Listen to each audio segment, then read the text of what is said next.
যেখানে যাওয়া দরকার আমরা গিয়েছি, কিন্তু আমাদের দাবি দেওয়া বাস্তবায়ন হয় নাই। দেশ থেকে হাজার হাজার টাকা মুস্তারাজ হয়ে গেছে, কিন্তু আমাদের শিক্ষকদের ভাগ্যের উন্নয়ন হয় না। আমি আপনাদেরকে যে একটা কথাই বলবো, আমরা শিক্ষকরা অনেক কষ্টে আছি। এই দাবিগুলো নিয়ে আমাদের বিভিন্ন সংগঠন, আজ আমরা সবাই কেন ঐক্য হয়েছি, বিভিন্ন সংগঠন মানে বিগত সরকারের উচ্চ পর্যায় থেকে শুরু করে নিম্ন পর্যায়ে যেখানে যাওয়া দরকার আমরা গিয়েছি, কিন্তু আমাদের দাবি দেওয়া বাস্তবায়ন হয় নাই। দেশ থেকে হাজার হাজার টাকা মুস্তারাজ হয়ে গেছে, কিন্তু আমাদের শিক্ষকদের ভাগ্যের উন্নয়ন হয় নাই। আপনারা জানেন, বিশ্বের সব জায়গায় শিক্ষকদের বেতন উপরে সর্বোচ্চ, সেই দিকে বিবেচনা করে আমরা শুধু একটা দাবি নিয়ে কিন্তু আজকে আপনাদের কাছে হাজির হয়েছি। যেহেতু আপনাদের লিখনের মাধ্যমে আমাদের দাবি দেওয়া বাস্তবায়ন হতে পারে ইনশাআল্লাহ। আপনারা যদি দেখেন, আমাদের বাস্তবায়ন অতি দ্রুত হবে। তারপরে আমরা কর্মসূচি দিয়েছি, এই কর্মসূচিকে আপনারা আপনাদের পত্রিকা, আপনাদের ইলেকট্রনিক মিডিয়ার মাধ্যমে যদি প্রকাশ করেন, আমাদের দাবি বাস্তবায়ন হবে। তবে আমরা একটা কথাই বলবো যে আমাদের যে একটা দাবি 10ম গ্রেড, এইটাই আমাদের দাবি শুধু। আমরা অন্য কোনো দাবি এখানে আর করবো না। 10ম গ্রেড, 10ম গ্রেড, 10ম গ্রেড।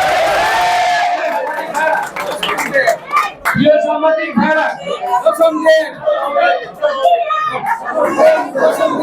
আমি কিন্তু একজন প্রধান শিক্ষক, আমি বাংলাদেশ প্রাথমিক শিক্ষক সমিতির সম্মানিত সভাপতি এবং আজকের এই বৈষম্য নিরসনে প্রাথমিক শিক্ষক সমন্বয় পরিষদের সমন্বয়ক।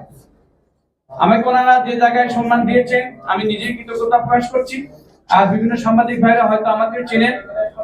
আমি আপনাদেরকে যে একটা কথাই বলবো, আমরা শিক্ষকরা অনেক কষ্টে আছি।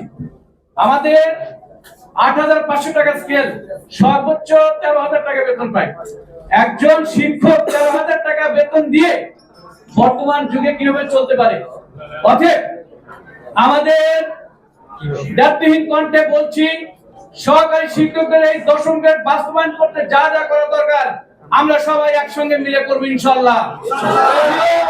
সাংবাদিক ভাইরা, এখন আপনাদেরকে অনুরোধ করব যে আপনাদের যদি কোনো পুলিশ আমাদেরকে বুকে বন্দুক ঠেকাইতো, আমাদের লাথি মেরে ফেলে দিত, আমরা শিক্ষক মানুষ গড়ার কারিগর, তাদের সাথে কি আচরণ করেছে আপনারা দেখেন নাই?